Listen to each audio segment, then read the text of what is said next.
The place, London. The time, 1843. The season, that of jollity, of festivity and charity, holly and berries and goodwill to all men, with perhaps one exception. And it is with this exception that we are concerned in our story. The exception is Ebenezer Scrooge.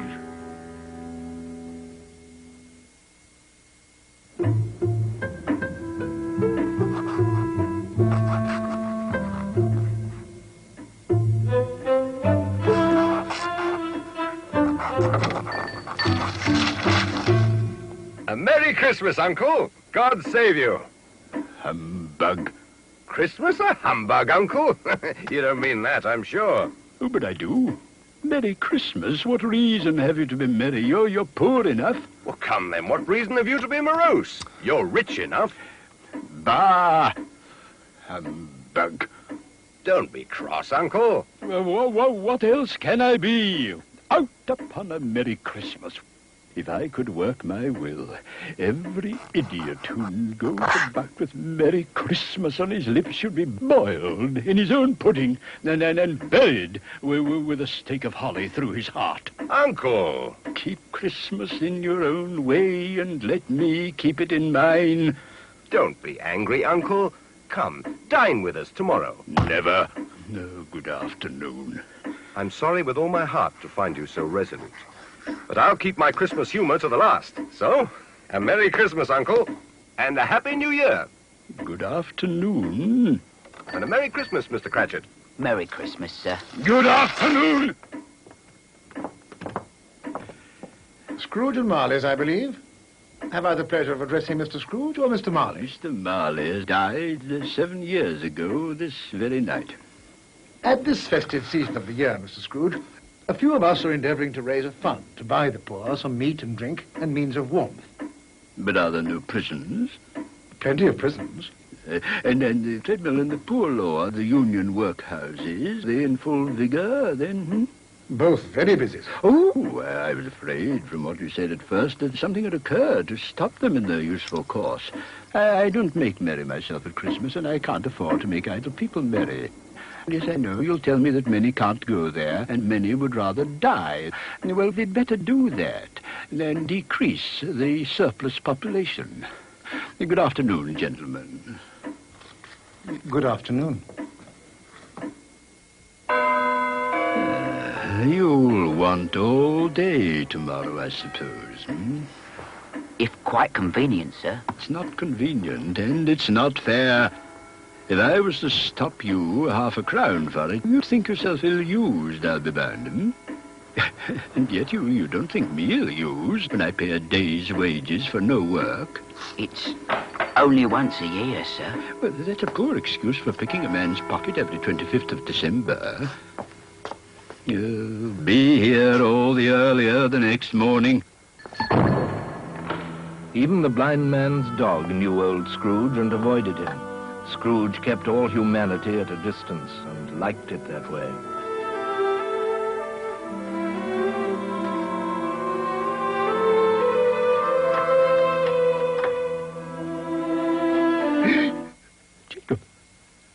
Jacob Marley.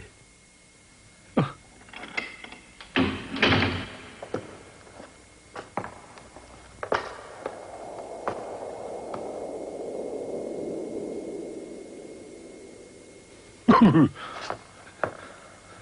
Humbug. Humbug.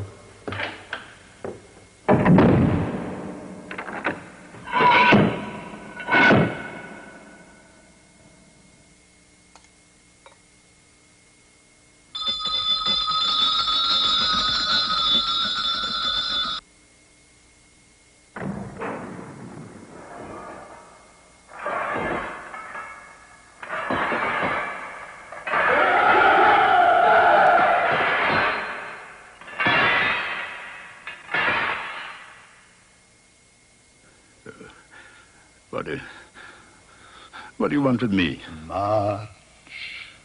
You don't believe in me. I don't. Because you may be an undigested bit of beef, a fragment of an underdone potato. There's more of gravy than of grave about you.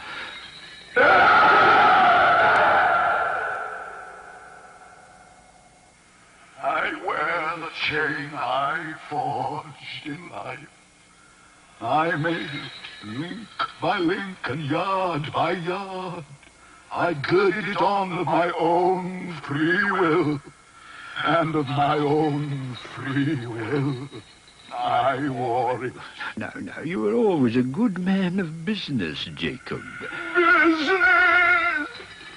Mankind was my business.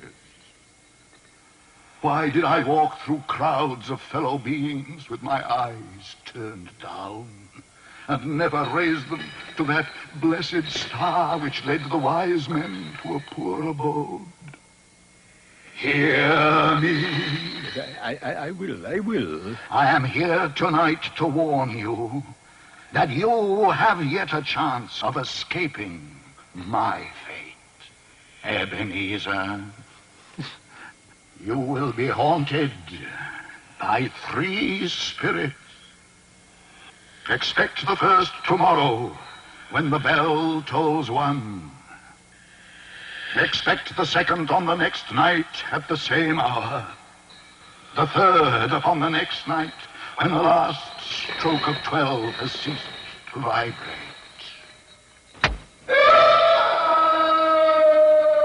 The air was filled with moaning phantoms. Their misery was plainly that they had lost the power to interfere for good in human matters.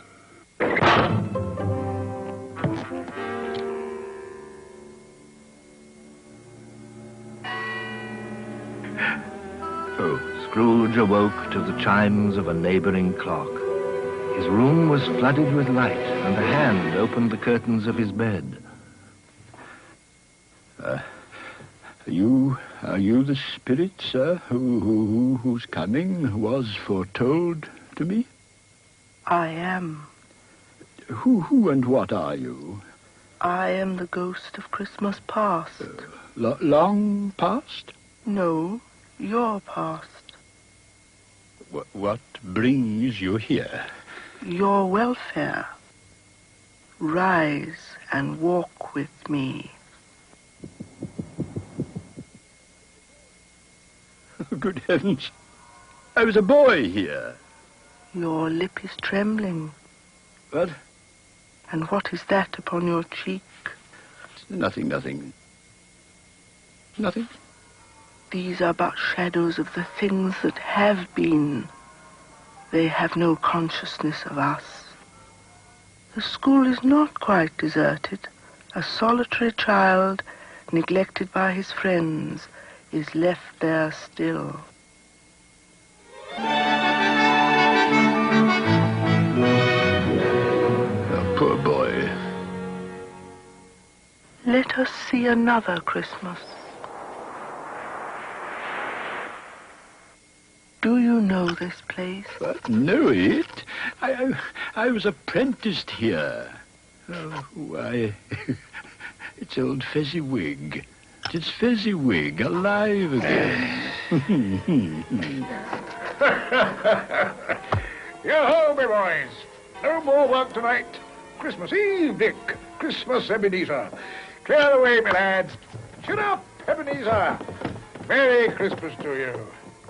Hilly-ho, my lad. He was very much attached to me.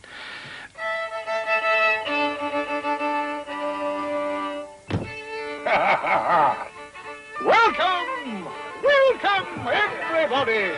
Merry Christmas to you all.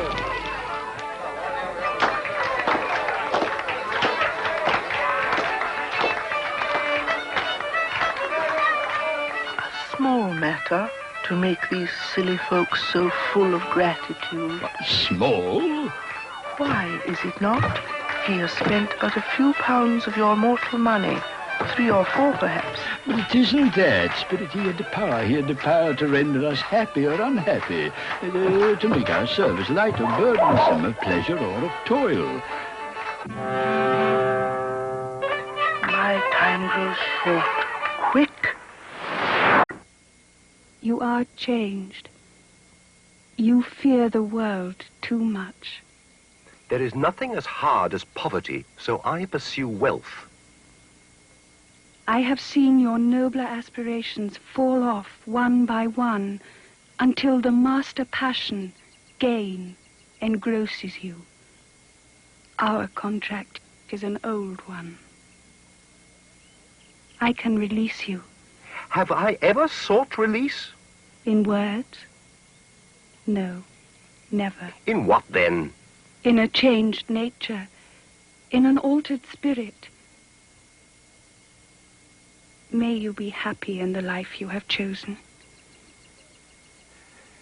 Oh, Spirit, why would you delight to torture me? I told you these were shadows of the things that have been, that they are what they are. Do not blame me. Take me back. Haunt me no longer.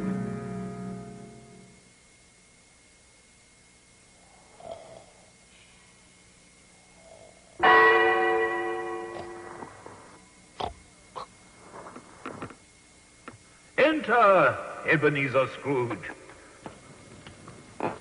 Come in and know me better, man. I am the ghost of Christmas present. You have never seen the like of me before. Spirit, conduct me where you will. If you have aught to teach me, well, let me profit by it. Touch my robe.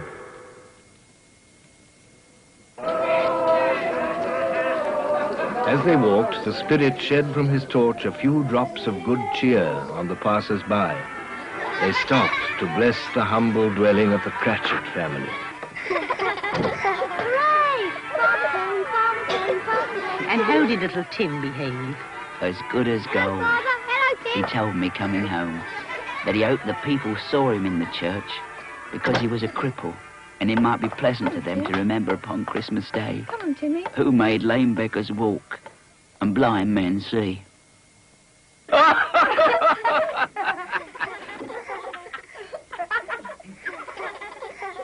The little boy is lost in the snow. The little boy's lost in the snow. Tarzan. A Merry Christmas to us all, my dears. God bless us. God bless us, everyone. God bless us. God blesses everyone. Spirit, tell me if Tiny Tim will live. I see a vacant seat in the poor chimney corner, and a crutch without an owner, carefully preserved. No. If these shadows remain unaltered by the future, the child will die. No. What then? If he be like to die, he had better do it. Don't. And decrease the surplus population. Oh, God. To hear the insect on the leaf pronouncing on the too much life among his hungry brothers in the dust. What place is this? A place where miners live, who labor in the bowels of the earth. But they know me. See? God rest ye merry gentlemen, let nothing you dismay. Remember Christ our Savior was born on Christmas Day to save us all from Satan.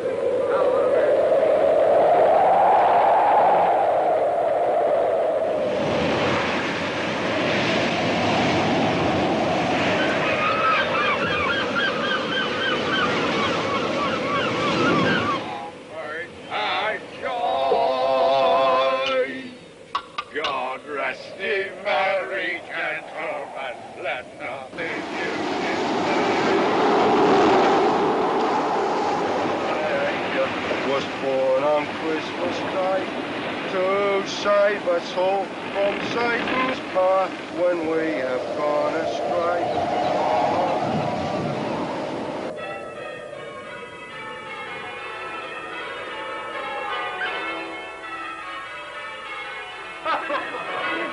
Uncle Scrooge. He's given us plenty of merriment, I'm sure. And it would be ungrateful not to drink his health. And I say, Uncle Scrooge. Uncle Scrooge. A Merry Christmas and a Happy New Year to the old man, whatever he is. He wouldn't take it from me, but may he have it nevertheless. My life upon this globe is very brief. It ends tonight, at midnight.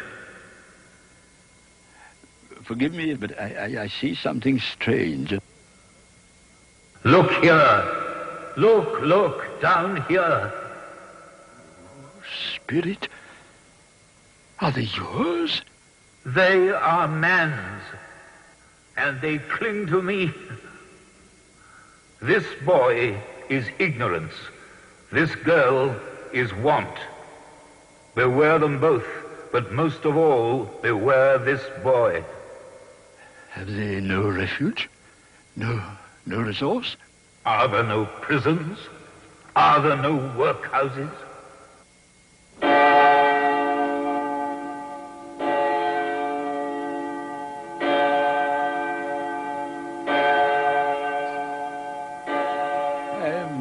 Presence of the ghost of Christmas yet to come.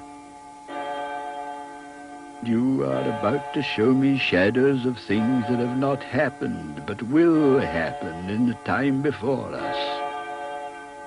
Is that so, Spirit? Ghost of the future, I fear you more than any spectre I have seen. But as I know your purpose is to do me good, lead on, Spirit. Old Scratch has got his own at last, I hear. Why, what was the matter with him? God knows. It's likely to be a very cheap funeral. I don't mind going if a lunch is provided, but I must be fed.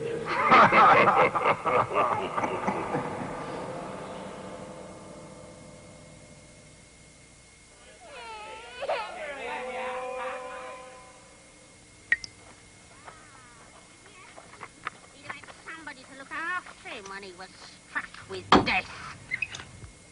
Come into the parlour. Come into the parlour. Come into the parlour. Come on. Open that bundle, old Joe.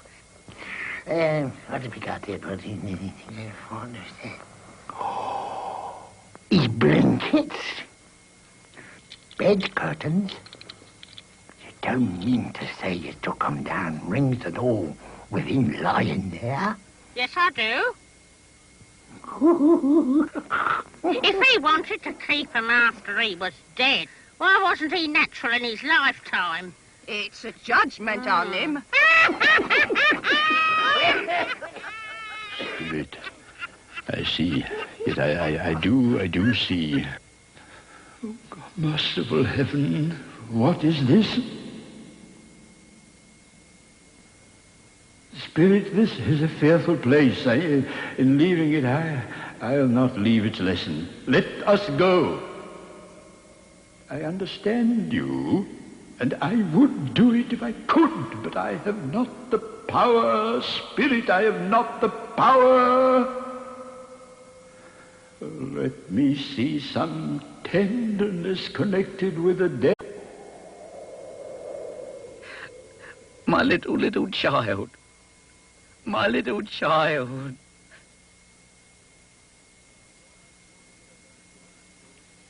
Before I draw nearer to that stone to which you point, answer me one question. Are these the shadows of the things that will be, or are they shadows of the things that may be only? Am I the man who lay upon the bed? No, Spirit. No. Spirit, I'm not the man I was. Good Spirit, assure me that I may yet change these shadows you have shown me by an altered life. I will not shut out the lessons that they teach.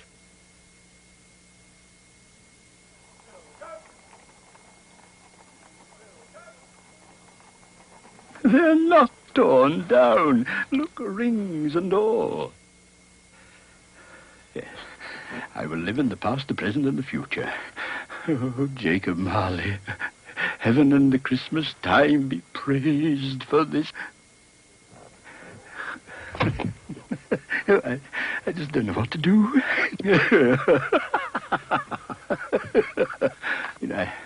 I don't know what day of the month it is. I don't know how long I've been among the spirits. I don't know anything.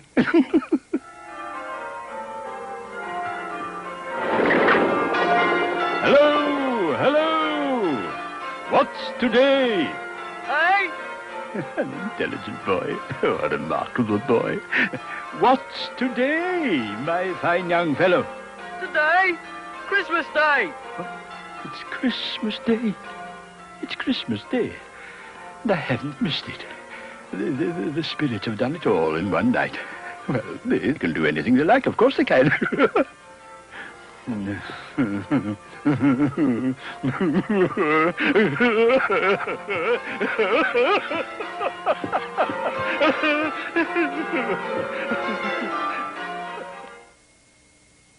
I scarcely ever looked at it before, but it's a wonderful knocker. I'll send it to Bob Cratchit, and he shan't know who sends it. My dear sir, how do you do? A Merry Christmas to you, sir. Mr. Scrooge? Yes. Well, allow me to ask your pardon. Will you come and see me?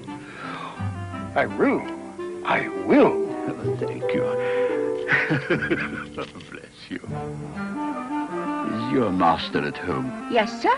He's in the dining room along with mistress. Oh, thank you. I'll just go in myself. Fred. Well, bless my soul. Come in, Uncle. Come in, Uncle. Hello. And what do you mean by coming here at this time of day? I am very sorry, sir. It's only once a year, sir. It shall not be repeated. I was making rather merry yesterday, sir. Now, I'll tell you what, my friend. I am not going to stand for this sort of thing any longer.